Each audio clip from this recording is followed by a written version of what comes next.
Welcome, everyone. Welcome to today's podcast. Now, the reason I do these podcasts is, as you guys know, I like to find people out there that have had, cancer, survived it, thrived, built a life, but also realized what was really important to them. And my guest today is Lorie Tesny. I said it before correctly. So my guest today is Lorie Tesny, who comes to us from Florida, lives on her boat, which is amazing. Now, Lorie has the adversity to lead a life with more purpose and focus on what really truly matters. Mindset has been a key player in her journey and how she kept it positive throughout her challenges. Now, she's a two-time melanoma cancer survivor. She's also a sailor and she has her own podcast, Sailing Through Life. Having said all of this, welcome, Lorie. Welcome. Thank you so much, Grace. Thank you for having me here today. So we had a quick chat before and we were having a laugh about things like that. So let's get started, I guess, let's tell our viewers and our listeners, you're on a boat, you're obviously a sailor. So start us with that part a bit and then get us into being diagnosed with melanoma, how you found out and what you had to go through. Sure, absolutely. I've always been a sailor. It's been a long time thing. I started back when I was in elementary school. My best friend lived next door, and her dad built a little sailboat. And I remember going out on the sailboat in the summers. We would pack up our little book bags full of things to do, and he would sail around in the little lake, and we'd be down below doing our thing. And we got older. We did sailing around on little sailfish, just learning the techniques and understanding things. So it's been something innate, and it's something that's kind of actually ironic that I'm the only one in my family that does anything on water.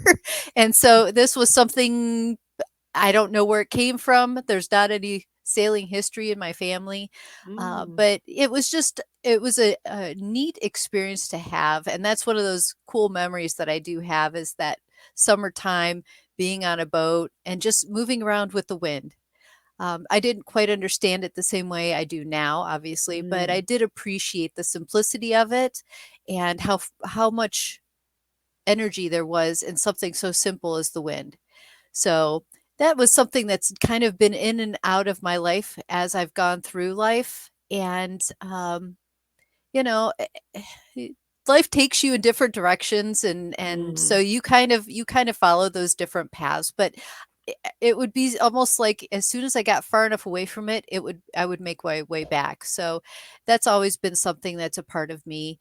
And, my family doesn't understand it obviously because nobody else does it, but they understand me doing it, and that's the neat Mm. thing is they've come to appreciate how much this meant to me to do this part of my life. And even though we've been separated because of this new adventure, I really believe they're seeing how this all plays out and why it was so important. So, Mm. but yeah, how I got here, that's a whole nother fun story. Mm. When you get diagnosed with cancer or you have something traumatic happen in your Mhm. life, you really get into yourself and really try to figure out what is so important that if you did nothing else that you wanted to make sure you would check off. And it was something that was planned for in the future, but when you get to the point where you aren't sure what your future holds, you expedite Mm. that. And that's pretty much what happened. So, previous to being on the boat, I was working in a funeral home. I Mm. managed a number of funeral homes and saw a lot of trauma and drama and really just the heartache that people were suffering Mm. when they were in there, and I did everything I could. So there's something innate in my genetics with my whole family being in a giving industry, whether it be a medical field or support services. We all have that something gene in ourselves, and Mm. so for me to be in the funeral industry kind of followed suit with attending to people and helping people, being compassionate, trying to give whatever you could to help somebody through a tough time. And so I'm working in this funeral home, and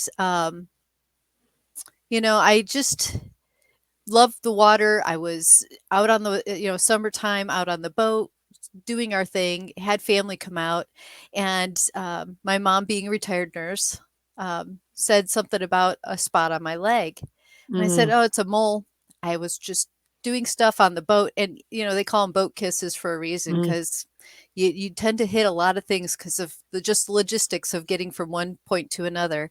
mm, And she said, "Yeah, it doesn't look right." And I said, "Well, I bumped it. It's just, it's trying to heal."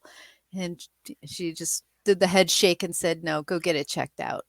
So mm, I went ahead and scheduled an appointment with a dermatologist to have it looked at. And that was in August of 2017.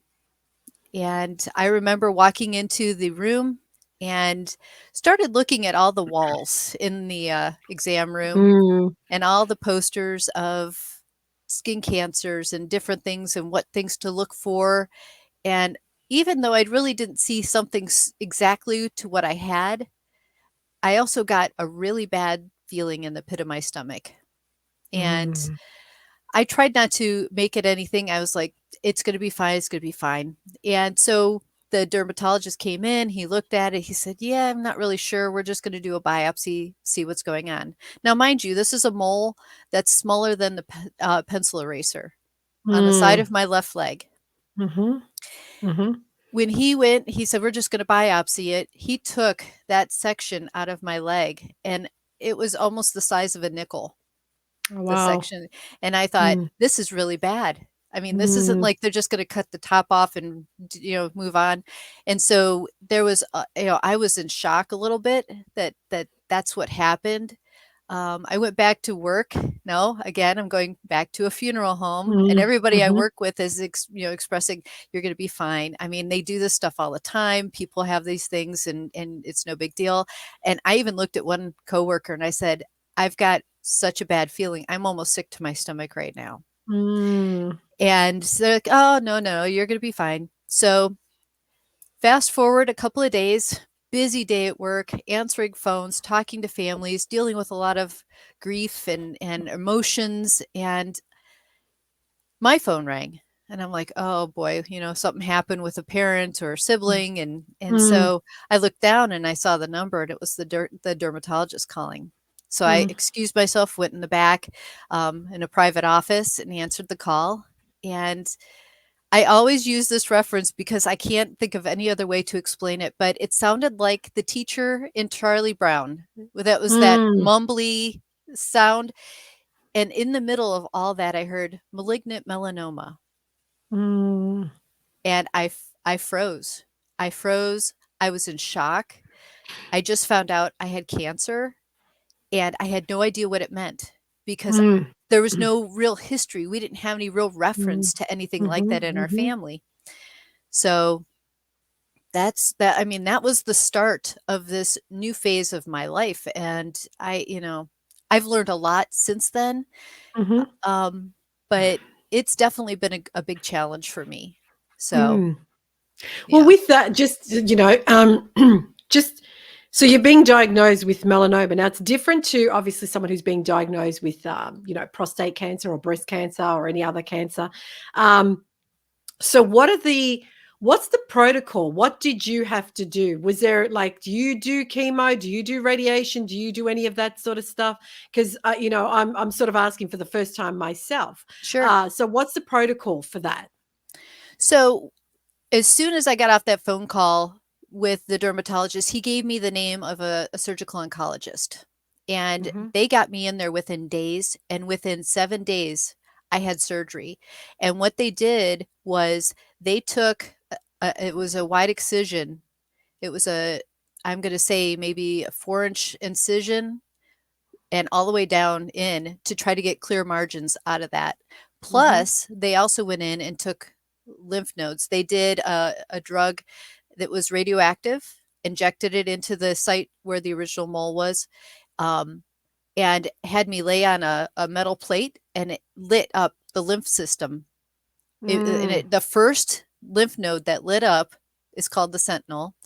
Mhm. And that is the one that they went in. They took that one and a couple others. And that was the first part of it. And so that surgery was going to determine the staging of the melanoma. Mhm. And Mhm. that's when I Mhm. found out I was stage 3B. So not Mhm. only do you find out you have cancer, but now you are a stage 3 cancer Mm. patient. Mhm. Mhm. Within, I would say, another week after that, I was meeting with a medical oncologist. Um, Melanoma, from my understanding, doesn't have a real good relationship with chemo. That those two don't really go together. Okay. But Yep. immunotherapy is the direction they go. And Okay. there's been a lot of research on different treatments for melanoma with immunotherapy. When I was diagnosed and when I finally met with that doctor, just I'm going to say a week or so before that appointment, the FDA just approved a new drug, and Mm. they had me lined up to do something different, but the oncologist felt it was important to see because of what my reading, the diagnosis, and all the information that they had. He said this is gonna be probably the best way to go. And when you get into a stage 3 diagnosis with melanoma, I know when we I was originally diagnosed, I was told 60 to 66% chance of survival Wow. rate at 5 years, which it could have been a lot worse, but that's very Mm. sobering in that moment Mhm. to Mhm. think, and I'm still not at 5 years yet. Yeah, yeah, yeah. Yeah. Yeah. So, Yeah. so we decided to do this, Mhm. and so, they scheduled the appointment to have the port put in, and just got home from having that procedure done, and I got a call from the cancer center saying they couldn't do the treatment because Oh. insurance had denied it. And I was Mm. like, "We're gonna do this treatment because I just went through getting this Everything. procedure done and all Yeah. this stuff done, and this is serious. It's a stage 3 Mm. diagnosis." But, Mhm. so we finally got that worked out, but I was in there for a year. Every 2 or every 2 weeks for a year, I went in for an infusion. Wow. And, because it was recently approved, there's still a lot of things that they have to look for, side effects and reactions to the medication. So I was under a watchful eye every time I went in for a transfusion or an infusion, I'm Mm. sorry. Yep. And so it was a learning curve for me to go into a cancer center when I looked and felt fine. And I'm looking at people who look really sick, and everybody's looking at Mm. me like, why are you here? Yeah. There was a lot of psychological things that happened with this diagnosis. And I do recall the one thing that happened that was almost kind of symbolic. There was a gentleman sitting across from me, and he asked what I was in there for. And we were talking, and I was telling him my diagnosis, and he said, "Yeah, I thought I was going to be in your shoes one day back in the past when I was first diagnosed, and here I am, second time around." And I'm like, well, that's not going to happen to me. I got this new approved drug and everything's going to be awesome and I'm going to get through this. And I did, with Mm. very few side effects. I mean, just some minor things, but it was one of those things. At the end of that, I was so glad I made it through. I did it, with flying colors. I rang the bell. Everything was amazing. So that was October of 2018. In November, I had a PET scan done and everything was clear.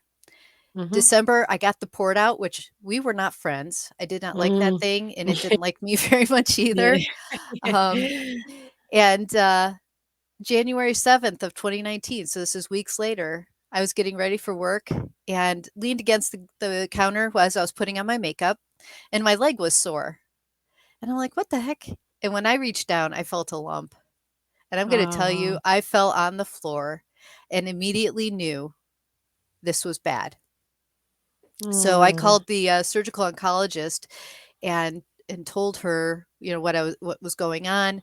They got me in that day, did a biopsy, and you know how the wait seems Yeah, forever. forever. And Yeah, it in the does. meantime, in the back of our minds, we're thinking, I just had this groundbreaking immunotherapy and I'm back to square one. And so Mm. the fear was different from the first time. The fear of the first time was the unknowns. what to Mhm, expect. mhm, You have no mhm. idea all the, all the information that you're gathering, this whole process that you go through when you're getting treatment, it's all new. Yeah. When you hear it's a second time, that's different. Now you're afraid that how bad is this that it didn't respond to the miracle drug? Mm, And so you go mhm, through a mhm. whole different layer of thoughts on this. Yeah. So we had planned and had postponed for many years a honeymoon trip. Mhm, And we had just paid for everything because I got the all clear. So we paid mm, for our trip and had everything scheduled to go. And they said, we need to get you back into surgery. And I thought, how am I going to do this? So they fast forwarded a lot of stuff and got me in there, so I had time to recover before our actual trip was mhm, scheduled. mhm, mhm. So I went through the surgery and the recovery, and it was a long flight, and when I got back, I found out I had lymphedema because of the second surgery and Oh, the lymph wow. nodes they took. So my left leg and trunk are susceptible to lymphedema now because of just that whole it's pretty invasive. Yeah, And yeah, even though they yeah. didn't do a lot, it was Yeah. just enough that it Mm, got it interfered with that. So as soon as I got back, I was going from, making appointments with other doctors, getting second opinions on how we were going to approach this. They wanted to at least get in there with the surgery and buy some time. And so through conversations and even the second opinion, talking to my original oncologist, and they're because nobody knew what to do. There wasn't mm. anything that said if this fails, you do this at that Mhm, time. mhm, mhm. So I was a guinea pig when it came to how to address what to do with this new round of melanoma. And so we ended up doing a second immunotherapy treatment, and that went fairly well. It was another full year. So this is almost within 2.5 years, 2 years of treatment back to Mm, back. And it was every 3 weeks I was going in for that treatment, and I noticed my hair started falling out, even though immunotherapy doesn't have the same side mm, effects like mhm, chemo. mhm. Immunotherapy reacts differently with your system than chemo. Chemo comes in, does what it does, and then it's gone. Yeah. Immunotherapy reprograms how your immune system works, and it Mm, stays. So it's an ongoing thing. And so there's mhm. a lot more monitoring long term to understand how immunotherapy is affecting your body. Yeah. And what it's doing is taking the brakes off your immune system. So if your immune system sees something and says, "Oh no, never mind. That's just their liver. It's good. Don't worry Mm, about it." It questions itself and then starts attacking. So it can attack right. things that Oh, aren't wow. necessarily cancer. So there are Yeah. things that they do have to monitor with that. Mhm, mhm. Um, but the thing, that came full circle recently, which is something I suspected back when it was happening, was the hair loss, and then it was growing back, and it was growing back white. Mm, So it was and I noticed like patches of my face were turning white. So I was mm, losing the pigment, which to me meant a good thing because that meant the the immunotherapy was attacking the melanocytes, which that's the pigment in your skin. That's the part that turns into cancer. So it was looking for things to attack. Um, mm. and so, yeah, the top of my head, the sides of my face, and so there were different things that I, was having to deal with. But going through hair loss and things that you weren't anticipating because you're not getting chemo was Yeah. another interesting thing to work through, Mm, especially when you're working in an industry where people don't want to see sick people anymore because they've just yeah. lost a family member. And so I had to put on a whole nother layer of perfection in Mm, people's eyes. So with the wigs and everything else, and there were days where I had to push myself to get through a day. There were days that I was emotionally drained dealing with emotionally drained people and all the emotions, and I never took a break. Between that mm, first diagnosis and the second one, I worked. Unless I mm. was recovering from surgery and had to be on bed rest, I Yeah. was going to work.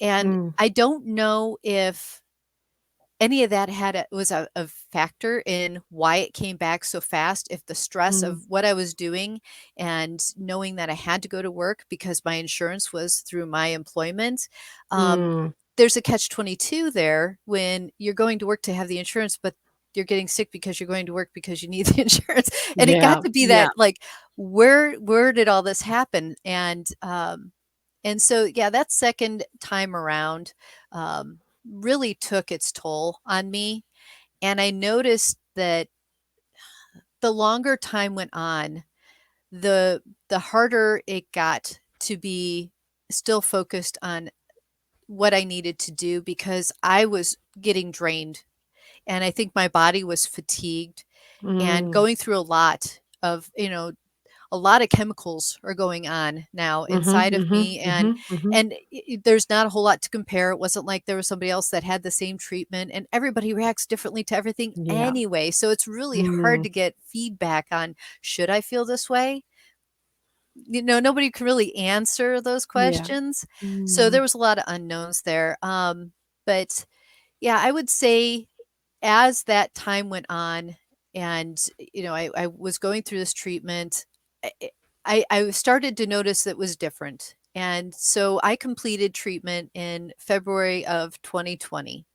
Mhm. We decided we were going to do a nice vacation to get away and just Mhm. have some calm time. Yeah. How did that go? It was the dream vacation. I've always wanted to go Yeah, to Greece. It's been on my bucket nice. list. I really Yeah, wanted to go. We had a sailboat charter out there, and we were gonna sail beautiful. around the islands, and, yeah, that didn't go so well. Soon as March hit, we were like, "Cancel that." Yeah. Um, so that That's really why I didn't meant happen. yeah, Yeah. yeah, that's why I meant, how did that go? Yeah. Yeah. So we had a sailboat, Mhm, on the local lake, and mhm. we ended up taking it up to the Great Lakes just to have a different feeling for our Yeah. experience, Mhm. and really enjoyed going around the Great Lakes. There's little islands up there, so we kind of made it our own little thing, Yeah. and got us through that summer. And the more I went on with time, the more I started thinking, this is such an unusual experience, especially for my family. They're trying to help me through this. They don't understand. I don't understand, and I don't think you think very clearly when you're going Mm. through a situation Mhm, like this. mhm, There could be a mhm. million things out there for you, but none of them were presented to me. Nothing was Yes. put in front of me and said, "You need to call these people if you need help," or somebody to direct. Mm. It was just felt like, and I know part of it's me. I want to fix things myself. Mhm. I don't really go outside of myself very often to ask for help. And so I think between those two things, that's when I started to realize I needed to step outside of myself and see what support was available. Mm. Mm. And and so that summer, I started to feel like my story meant something, and if there was anything I could do because of my experience working in the funeral industry, because of growing up in the atmosphere of people wanting to help, there was a way for me to share this to help other people. And that's Mm. when the podcast was being developed, was that summer on the lake, doing our thing. And in the back of my mind, I started thinking, what would I do? How would I do it? Who would I appeal to? And I started really fine tuning what I wanted to accomplish with that, and that's how that came to be. So, Wow. So that's it's just thank you for sharing that because like, that's that the reason I wanted to is because as I said, I want our listeners and our viewers to understand, that melanoma is, a lot of people think, oh, it's just a skin cancer. It's a mm, deadly cancer just as yeah, much as anything else, yes, you I know? dealt a lot with people saying, "Oh, don't they just cut that off and you're fine?" Mm, And yeah. Yeah. it is so not that. It is so No, not that's that. right. You know, No. is for me to think that something so tiny from another part of my body ended up in lymph nodes in my groin, Mhm. and Mhm. and now the fear of everything is there, your abdominal, all your organs, and then Absolutely. eventually your brain is Mhm. where melanoma wants to go.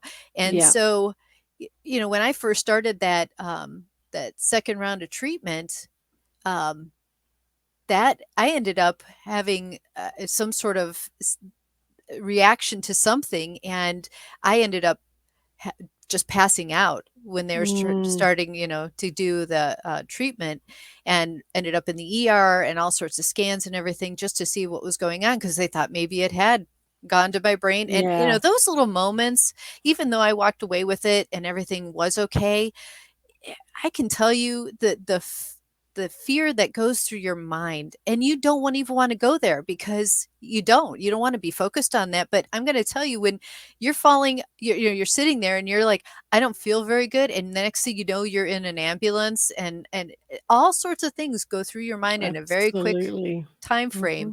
Mhm, And to mhm, know that you're that sick, and yeah, I don't know. I just think it's always been a lot of catch up on the emotional side of it because I didn't have the traditional reaction. People would see mm, somebody that's going through cancer and they have this image in their mind. That's not what I presented. And so it yeah. was very hard for people to understand how serious it was because I Mhm, went into mhm, work and I tried to look the way I did before all this happened. I tried to yeah, keep my professional life professional, and I didn't take off time as much as I should have. I even worked from mm, home, try to keep things going, and to keep myself busy. I think a lot of it was just to keep things normal, so to speak, yeah, and yeah, just keep on with what I was already doing because I wanted my life back. I knew it was yeah, different. I was never going to have that life again. And I mm, wanted it so bad to be that, and it never was going to be that again. Um, mm, and so, once the pandemic started, um, we started really trying to figure out how we could speed things up, expedite this whole experience of what we wanted to do. Having it as coming around a second time, a second diagnosis, that really put some emphasis on how fast do we want to do this, and how can we do it. So there's a lot of brainstorming behind that, and I was very fortunate that my husband was able to find a way to continue working and provide those benefits for me so I could actually step outside of the workforce for a little bit and just kind of hone back in on what's important for me right now. mm, So, mm. And that's the thing with and we're going to touch on that now because we go through the physical side of things, but people don't realize there's the emotional, psychological, spiritual, all of that side yep. that we aren't we're not the best thing you said was that that it's basically a lot of guests that I've had because in my condition I didn't do chemo or radiation. So what happens is a lot of people would say, oh, I go and do the medical side and let's see you later. And it's like, well, hang on a minute. Now I've got a bag of emotions, of psychological stuff. How do I deal with that? And Yeah. the support system isn't there. Or like you said, it's something that's new that you weren't addressing. Now, for me, and I've shared it many times, is the first thing my husband, I have to admit, it was his idea. The moment I got diagnosed, he said, Grace, you need to put a dream team together. And it was a group of people in my immediate family and friends Hmm. that we were going to sit around and we were going to dissect what it meant to have being diagnosed. Where can we go? What can we do? What support is out there? What help is out there? What do you do? Things like that. Nowadays, I know that, and that's the one thing I say to people. I always say, disclaimer, don't do what I did, but make sure, yeah, you get, because I always Yeah. say, like, I'm not going to sit here and go, don't do chemo radiation. I'm not about that. In my situation, it was different. But Hmm. also, but I always say there's so much out there. Make sure you do your research. Yeah. There is so much out there. It doesn't mean that you have to go and heal with the sun. You can do chemo, but at the same time, say, there's a juice you should drink and it's really good for your immune system, or you should do a particular oncologist tablet or Hmm. infusion, and in the same time you can heal this side. But a lot of people, what they don't speak about is the emotional side, is the psychological side. And I'm sure for you, it made you, like you said, you realize, hang on a minute, this is not just about my body physically. Yeah. What's going on? What's going on for Lorie?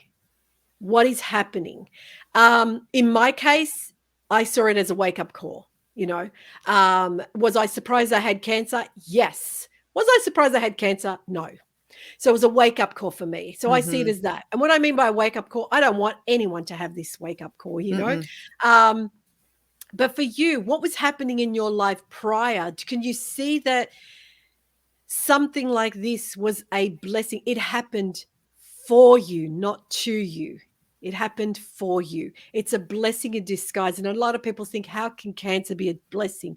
It is because whether it's a short term or whether it's a long term, you get to make things right for yourself. Mhm. So, in your case, what was Lorie going through before, and what did you sort of shift after?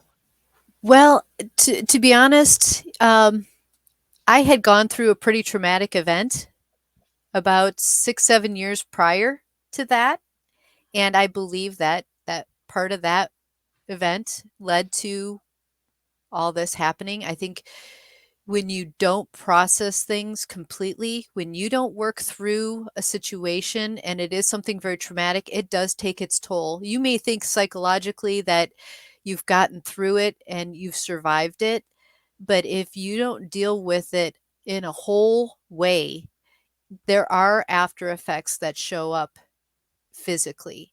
And I can tell you, even now, I am having after effects of what happened back in 2017 and Mhm, 2019. There's ripples that it's like they say, when you throw a pebble in a pond, mhm, you're gonna first to see that first ripple, then you're gonna see the next one, then you're gonna see the next one. And you have to understand what that is. And the hard part for me is the high drive. I'm very driven to do things. I am very um, creative. I like getting involved in projects and learning and all sorts of stuff. But I can do that to a detriment sometimes where you don't address issues, but you're trying to make progress, but you're not mm, doing it with the right things. And I've had to learn a lot of that. And I think what everybody experienced when COVID hit and they're working from home, I was going to work every day. I didn't mm, have work from home time to go through that. Like I say, you're in the engine of a train and you stop and all the cars are now stacking up behind you and mhm, all the things mhm, that were behind you are catching up. So going from this transition of working long hours and being in a very emotional draining environment, very stressful environment, coming off of a traumatic event, and then stopping mm. and being in a peaceful environment that Yeah. there's a lot of solitude in. Mhm. And there's a lot of that backlash that those cars are now coming one after Yeah. another. And Mhm, it's been therapeutic for me to have things in place now that I didn't know about before. It's been a blessing for me to have the podcast because now I mhm, have connections to people that I didn't know before all this happened that I've met since that have either gone through it or are professionals in areas that help people through it. And so it's been a nice balance that I've been able to work out to have that support system. It's mm, unconventional, probably, but it's still helped me understand that anything I'm going through is not abnormal. I mean, it's you can only do so much. And I think I've been a great example to everybody that I know of what resilience looks like, what strength mm. looks like, what perseverance looks like, because I, as much as I got knocked down, I never stayed down for long. I got back Yeah. up and I figured out what to do with it. And this podcast would have never happened had I not been going out to the lake to sail, and we started the making the videos so our parents could see, what we're doing on this boat because they were older and they weren't able to go out on the boat, nor did they really want to because they didn't want to get sick.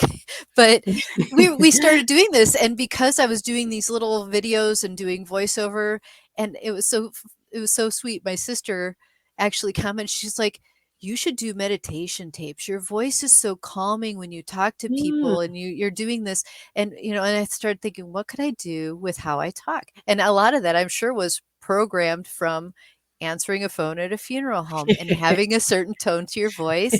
And it's very reassuring. Yes. And I thought, well, I got some on the job training, Yeah. but yeah, so that's how that whole thing transitioned into having a podcast. And this is not a great experience, and I know I it's not the worst case scenario, but it's not the best case scenario Mm. either. Mhm. And it's been very sobering for my family to see how much this has affected me. And since my diagnosis, other family members have now been diagnosed with different degrees of skin cancer, and just Mm. most recently, somebody was diagnosed with melanoma. And so it's gotten very real with our Yeah. family that this has happened to me. And so now we're starting to see the genetics, why it happened to me before people that are older than me. I mean, I don't know how that all works, but Mhm. obviously I was given this to make something of it. I was given this as a way to refocus on what my life was about, what was important, and what I could do to do more. So Mm. it's an unconventional way to keep doing what I've always done, but I also feel it's something that's been handed to me, and I'm making the best I can out of it to help other people. So Mm.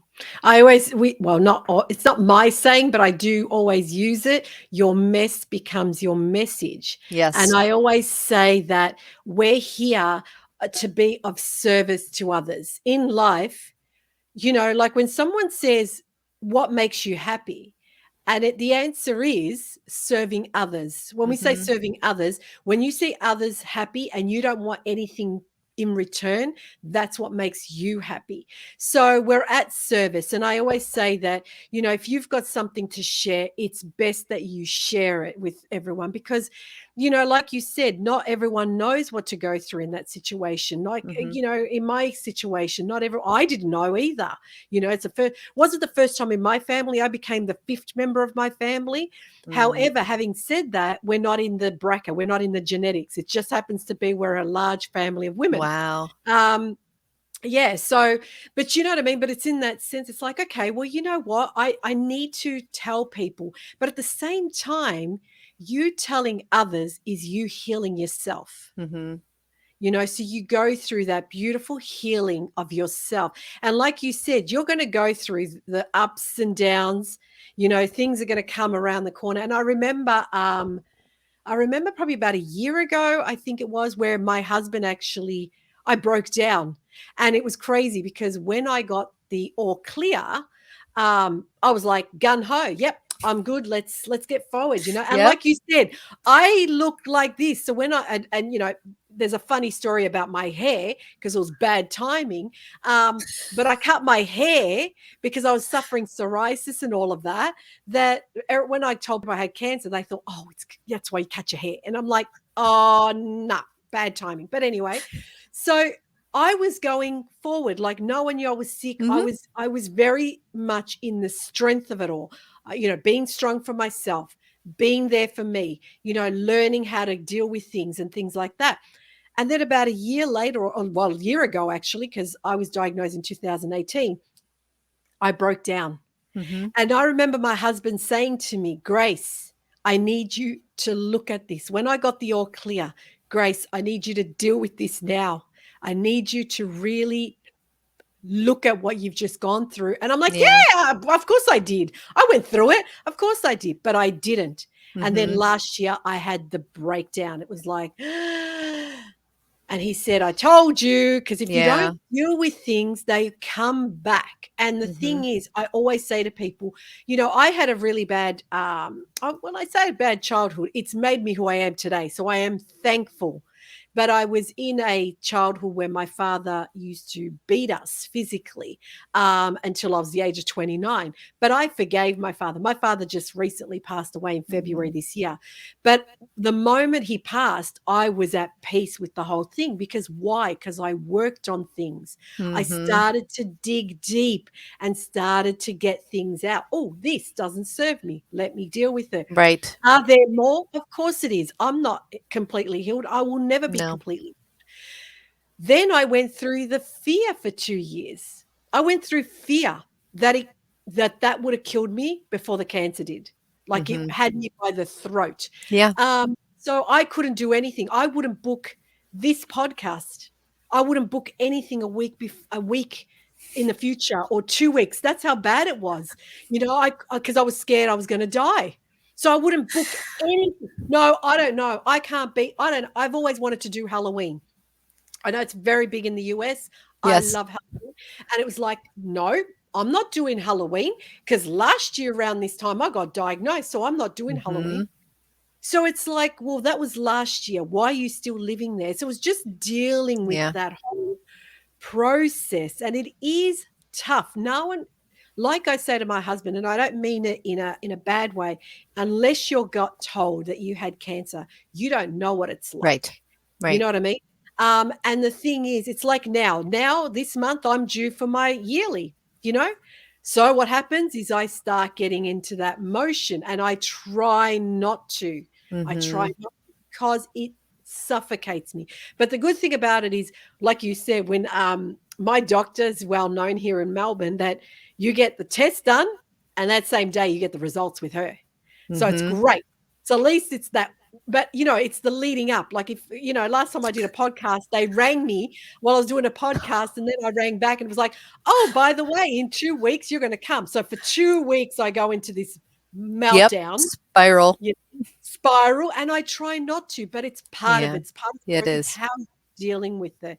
But now I want to get into the name sailing through life. And we were talking about this just before, and I was reading about a little bit about you and things like that.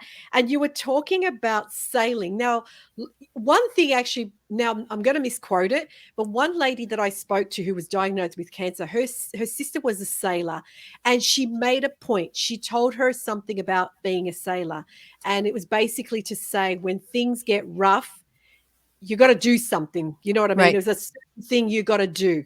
You can't fight it. You just Mhm. got to embrace it and go through it.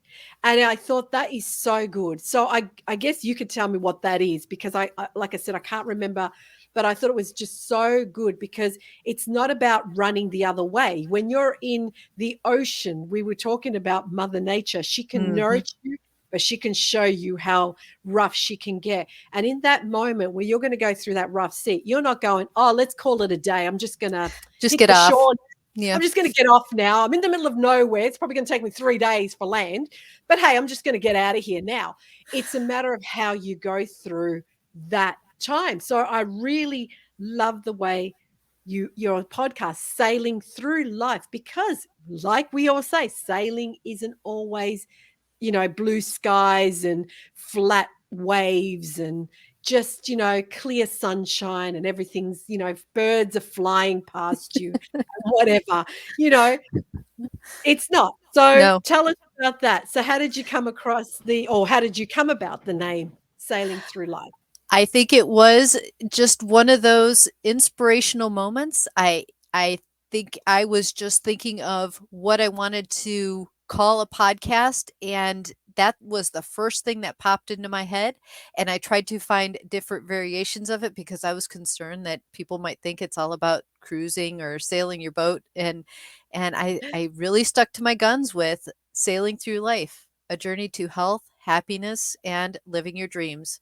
And that is Mm, what I mean, it's my story. It is my yeah. story, and it's it's other people's stories that everybody deserves to have a voice. So if you don't have a podcast and you want to be a guest and share your story, you have a platform to do that. Mm, But the sailing through life meant a lot of things to me. The sailing, like you're saying, you don't get to decide sometimes how to handle situations. You get to react to them, but you don't get to decide what's going on around you. And it was interesting when I finished my treatment at the cancer center. They had these ceiling tiles that you could take a ceiling tile home and you could decorate it. And the Mhm. whole treatment area of that wing were all the tiles of all the patients that had had treatment there, and each one was decorated individually. So, of course, me being creative and having the sailing thing, I did this dimensional sailboat and I created waves and I painted this whole beautiful sunset. And in the bottom was the quote that really got me through was you can't you can't change the wind, but you can adjust your sail. So, regardless of what's going on, you have the opportunity to react to that and make it the best you can. Yeah. And and so these metaphors started coming through of all the sailing terms, and I started realizing people in conversation just dropping nautical phrases and terms of different things. And I thought, people say these things in everyday life and they do have a different meaning. They have a meaning in the sailing world, but they also have a meaning for everyday Mhm. life. And Absolutely. I started really incorporating some of these ideas, and then the titles of the episodes started to become these different phrases, and every guest had a different theme, and what theme would best match with some of these phrases. And so it Mm. became like this whole creative thing that happened with the podcast. And I feel so grateful that I have had this experience and that I can actually combine these two things. And I know the hardest part for my family is when you're dealing with skin cancer and then you're living in Florida on the On a water. boat. Wrong. Call it a day. Going the Go wrong live in a direction. cave. But and then I think about it. I grew up Yeah. in off Mm. off of Lake Erie, and I'm thinking summers were short and you did what you could in the summertime, and people are still getting melanoma. So I mean, it Absolutely. just there's more cautious approach to how I live my life and the Mhm. exposure that I do have.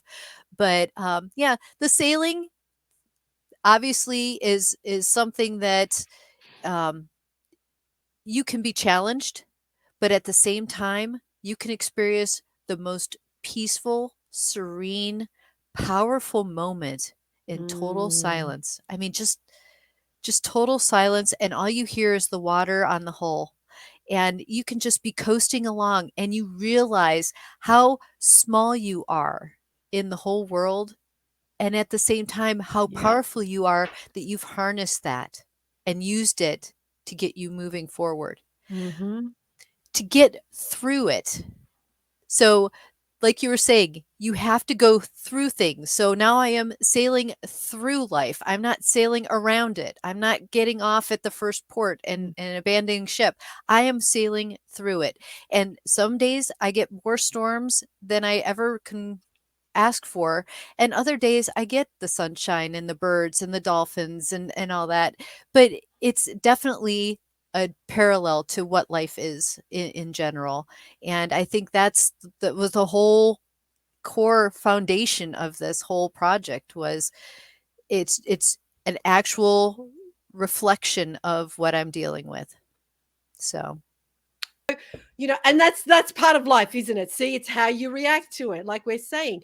But take us through, and I know it's we're going to use it as a metaphor, but it's what you would have physically gone through, but how someone who's going through a trauma, or going through something like this, could use that metaphor. And like I was saying before, you could be in a situation where, like you said, it's blissful, it's just serene, you're just listening to the water, it's just so perfect. How much Mother Nature can swallow you up, but she can give you such an amazing life as well. mhm, But that moment where you go, okay, there's this storm coming in, you knew about it, but you didn't know how fully it is until you're in it, right. because no one knows. So, what do you do on your boat when that moment comes? What's the best thing? And like I said, we're not talking about boating here, but it's obviously the metaphor in life. What would you do on your boat that could be used as the same metaphor in life in When you that get in, yeah, situation. if you were getting into something that was beyond your control, there's ways to scale back the power that the wind has. So you pull your sails in, you make sure that you prepare the boat, you close down hatches, you take care of things, you're putting on a life jacket, you're preparing things that are safety oriented, you're taking care of yourself, you're being proactive and playing things through in your mind. How, if something happened, would I address it? And you don't I don't think you do that same thing in life as much as you probably should, but it Mm, is a good practice where you have certain procedures in place that if things are going to go wrong, here's what we're going to do. And you tweak it as you go, but at least you have a starting point of when the wind's too strong, you pull those sails down, you get everything put away. And I know, even just in the, the trip that I did when we first got the boat, and we were 20 miles offshore and got into a gale. And so we had 54-knot gusts of wind coming mhm, through. You couldn't see anything. I was watching lightning striking all around the boat. And, when you're in a vessel with a huge metal pole sticking mhm. up into the sky, going, hey, here we are. It's a little unnerving.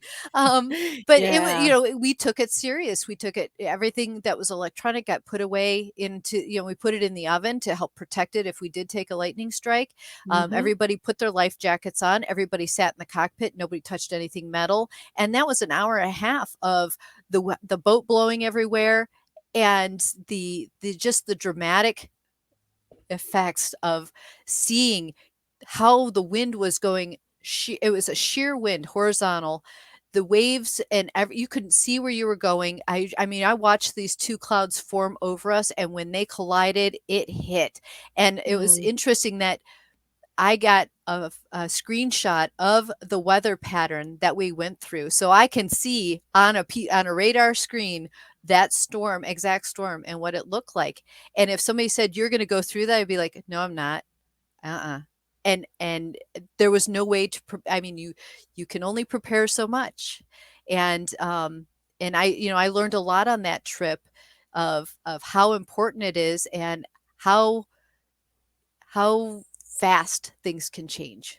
Mm. And I think, when that storm passed, I will never, and I'm going to get choked up, but I will never ever think I could see a sunset as beautiful on the water as I did that day, because those clouds, as we got through that, and the way the sun came down through that and onto the water, the colors of the vibrant reds and oranges and everything, it was it was one of those that's burnt into my memory. And Yeah. yeah, it was a very, very symbolic and spiritual experience. And see, and that's what I mean, because had you run, you would have missed that. Yeah.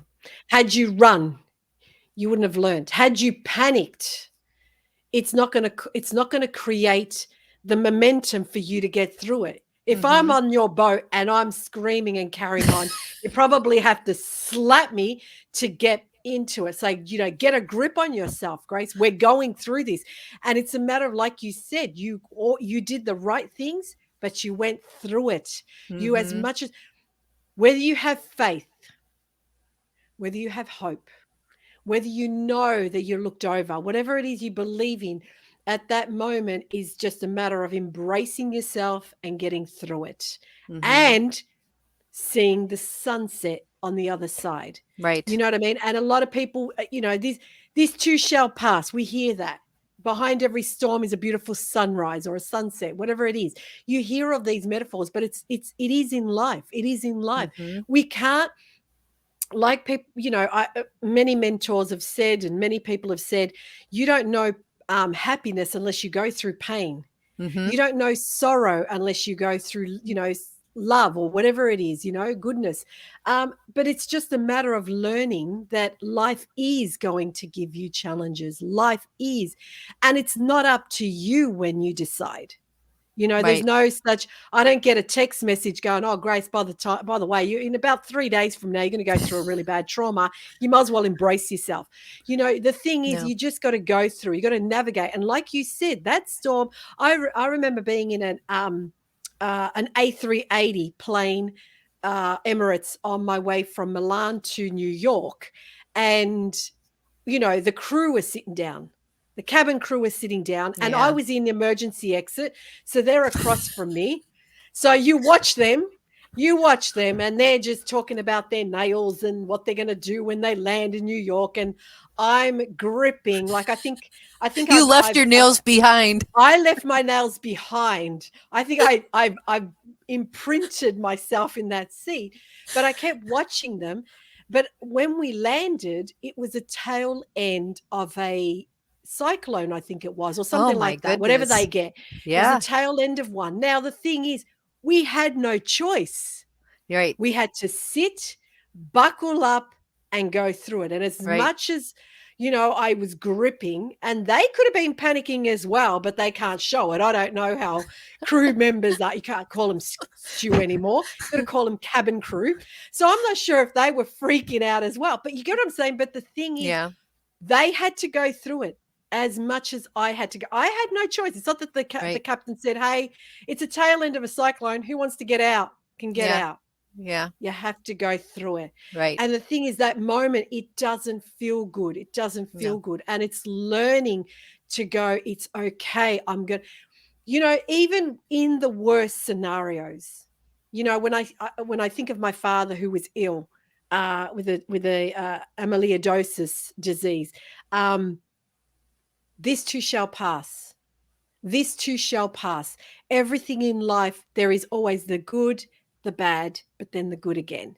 So, Mhm. you know what I mean? In life, it's like that. And with the metaphor of the sailing, like I said, I really love that because, the ocean is powerful. So Mhm. look at it like that. Life is powerful. Guess what happens? Like you said before, you are the most minute thing in that ocean. You are tiny. You are drop in the ocean, like they say. But at the same time, you have your own inner power. Right.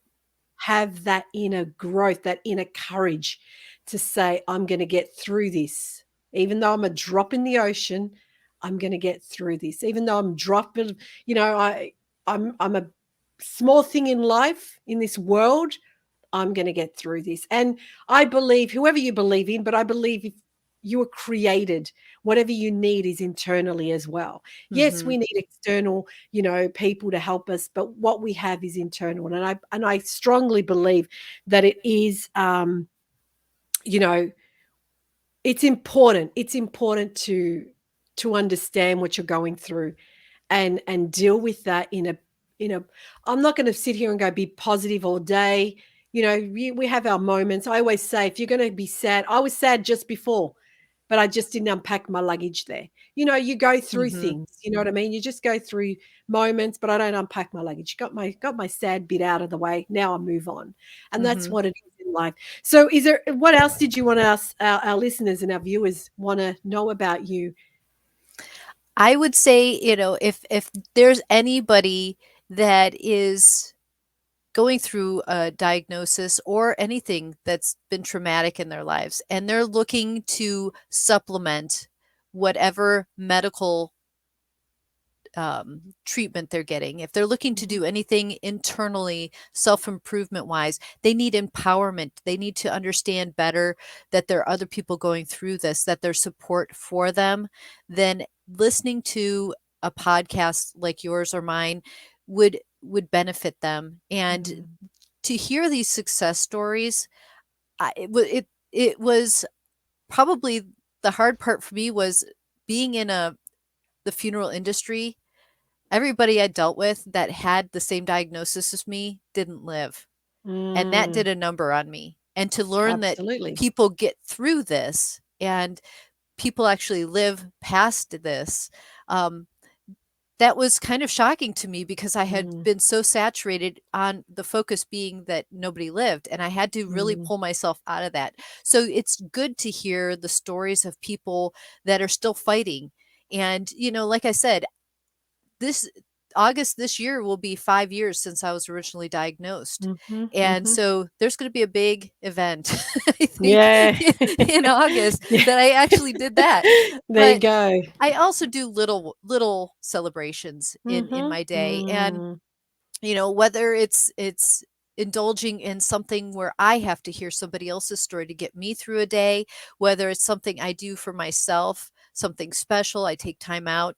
Um, I've been trying to work in a little bit more of the creative side, and I actually am trying to learn how to play the ukulele just Oh, because I wow. can. Since I'm in this tropical environment, I'm going to add the extra flair. But just doing something goofy and fun that has Yeah, no yeah. benefit to anyone but myself. It's going to be a Yes. personal victory that I do that. And I think it helps your brain with all the stuff you've gone through. It gives you Yeah. a little break in the thought process, because I understand what it means when you're coming up on scans and doctor visits and everything, Mhm, how you can get caught up in that, and it just catches you, and it's so hard to mhm, stop and walk away from it. mhm, And I think over time it'll get easier, but mhm, for right mhm, now I've been really trying to be more of the mindset of, what am I doing today that's going to make me happy? How am I starting my day? What focus am I having? How am I helping myself long term with some of these things that have happened in my life, so that I don't have to keep processing all of it? There are things that will come back, but well, how can I weed some of that out and not mm. have to deal with it anymore? And that's kind of where my focus has been.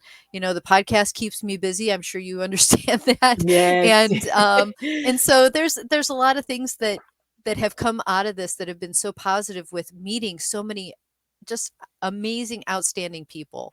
Mm. And that's been so reassuring to me. And that's what I'm hoping to pass along is, that there's a lot out there for people, and there are a lot of people that are out there wanting to help others. So yeah, that you know that's kind of what I was Yeah. thinking. So Well, the thing is too, we're blessed to be born at a time when we have things like this. Even through a mhm, pandemic, we're able to speak to people. You're able to have a podcast. We're able to physically see people through Zoom or whatever platform you're using, things like that. And it really helps the other person, because before that, no one knew. But I was also going to say too that, like yourself, you know, bad news always travels quicker than good news. mhm. And I was, oh yeah, my auntie's sister's uncle's daughter had it, but then she died. And it's like, Oh, yeah, I don't jeez. need to hear that. You know what I mean? Oh yeah, yeah, yeah. My cousin, she went through it, but 20 years later, she died from it. It's like, you know what? I don't need to hear all of that. I've actually don't need to be reminded, Mm-mm. because I'm already reminded, because my mother went through oh, how many years? My mother went through 3 years, 3? She didn't even make 5 years. She went through 3 years, I think, before she'd passed with cancer. But you know what I Sure. mean? But it's the thing is, it's like, well, she didn't die of breast cancer, but, she died of, I think it's cervical or uterus cancer or something like that. I keep Mm, getting that part wrong. Um, but, and I just think I don't need to be reminded, but I no. have to look at that and give myself strength and say, I'm not my mother. I'm not the next Mhm. person. Therefore, this is my journey. And like I say to people, you could survive cancer and then get hit by a truck. It's true, because Yeah. none of us know when our No. contract's up. None of No. us. We have no idea. So that's why we always say, I always say as well, you don't look at cancer as a death sentence. You don't know. You don't know. Mhm. And if a doctor, my surgeon, I remember her saying, I would never tell a person how long. And I said, thank you, Right. because you're a doctor, you're not God you Right. know but at the same time, it's like you give someone a sentence, they will fulfill that contract Right. Oh, sure. you know Yep. so, and one of them being my father, he was told 12 months, and my sister kept reminding him Oh, you boy. know Yeah. yeah. So, and another friend who, well, I'll call him a close friend. He was going through, I think, stomach cancer. He was told literally 15 or 16 months, and he pretty much Nailed passed, it. Yeah. nailed it to the, very close. So that's why I always say, great, if you ever, some doctors want to tell you, and I just think, I don't want to know. Right. But some of them just come out because they think, well, if I don't tell you, then you can sue me, blah, blah. Like, if you ever Yeah. get told, I always think, just say to the doctor, great, thanks for your opinion, but that's your opinion, Right. but I'm Right. not going to take that on board. Right. Done. Because the moment you live that, you're just going to think, that's it, that's it, that's it. And before you know it, Mhm. that's it. Of course, God forbid, if you are at hospice level, different story we're talking Sure. about, you know what I mean? But we're not talking that here. We're talking about inspiring others to go, you know what? I had it, tick. Now I'm living the life that I've always wanted, Right. Right. you know. And I think that's really, really important. So I've had a pleasure of having you on my podcast. Thank you. I really loved having you on my podcast. Was there anything else before we wrap it up that you want to share or say? No, I mean, it's outside of trying to find me, everybody can find me on social media or my website and learn more about me or just follow along on my journey. Get to see lots of beautiful sunsets and sunrises, birds and water.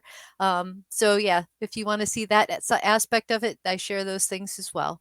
So Absolutely. And I was going to share on Instagram, Sailing Through Life podcast, on Facebook, Sailing Through Life podcast, and your website, sailingthroughlifepodcast.com. So, having said that, thank you again for being on my podcast. I really appreciate your time. I'm jealous because you're on a boat um, in sunny Florida.